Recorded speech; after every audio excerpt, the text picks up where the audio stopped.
out on the lake in a boat, searching for something. He finds it and returns the boat. Then, just as he's starting to head for home, he hears a gunshot. He heard a gunshot, Your Honor, even though he was wearing headphones at the time. In other words, the gunshot was very, very close by. And where would that be? Where would that be if he had just returned a boat? The boat shop. Whoa, wait, is the judge figuring things out for himself? That's new. Mr. Wright, what happened that night on Gourd Lake? Please tell the court from the beginning. Yes, Your Honor. Nick, are you sure about this? Not really.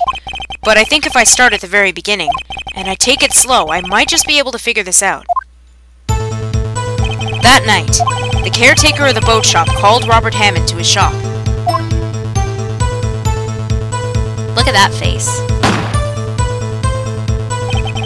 This was around 11:50. That was when the gunshot that Larry heard was fired. After that, the caretaker put on Robert Hammond's coat.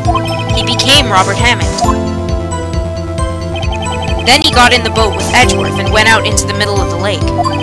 Then who fired the pistol on the boat, Mr. Wright? Of course it was the murderer who shot the pistol. He shot twice. Both missed Edgeworth on purpose. Wait a minute. Yes? Why would he shoot twice if he didn't mean to hit anyone? Details. Know this, Mr. Wright. The moment you run out of explanations is the moment you lose. Tell us why the murderer had to fire twice. I believe he shot twice to create a witness, Your Honor. Create a witness? The murderer lifts his pistol. He lifts his piss.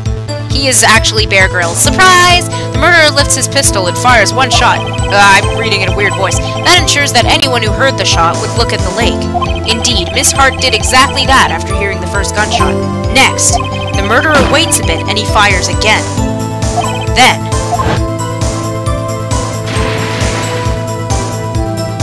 the murderer jumps from the boat himself, leaving the pistol in the boat behind him. I see. To someone looking from the edge of the lake, it would appear that one of the men on the boat had shot the other. The murderer didn't know about the automatic camera, of course. That's why he shot twice to draw attention to the boat. Once you realize that, everything else falls into place. The boat shop caretaker swam back to his shop. Then he put Mr. Hammond's wet coat back on the body, and threw the body into the lake. This is what happened, Your Honor. These are the events that transpired that night on Gourd Lake.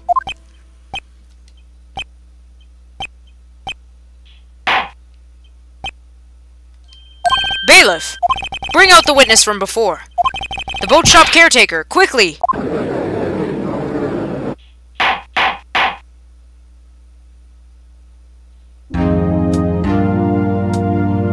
Very well.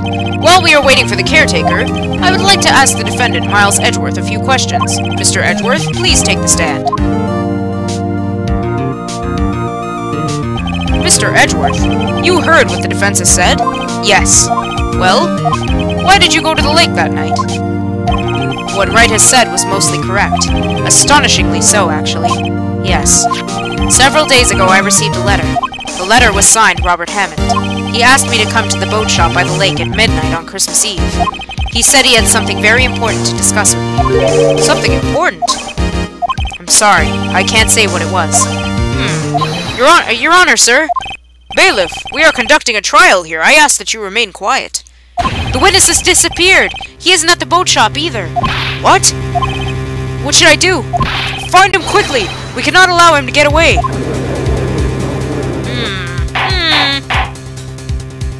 He's gone running. Mr. Von Karma, your witness has disappeared! A search warrant has already been issued. It goes without saying that I cannot declare a verdict under these circumstances. I will extend the trial until tomorrow, the final day allowed. I request that the police department utilize all its forces to find that witness. Am I understood? Hey, Sir Owen Avinaba. One more thing. Just who is that boat shop caretaker? I think his identity has become very important to this trial. I want him, and I want to know who he is. Whoa, take it easy there, Judge. Take it easy. Maybe you're not his type. Very well, court is adjourned.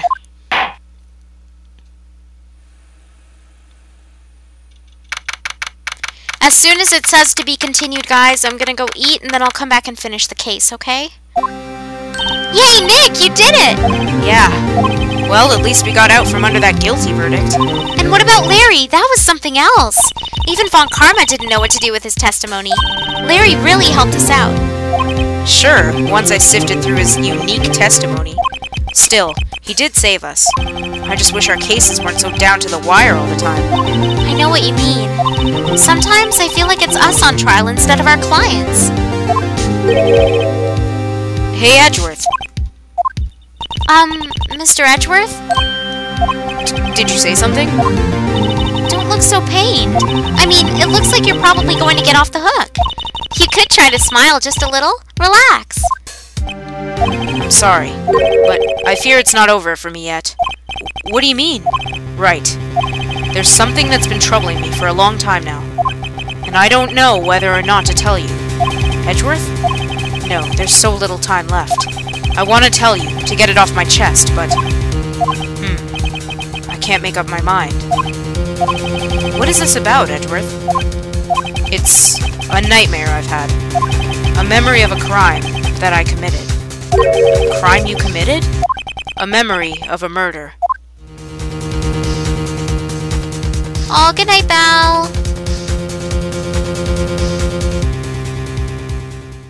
Okay, perfect. So I'm gonna save it, I'm gonna go eat, and I will be back to finish, okay?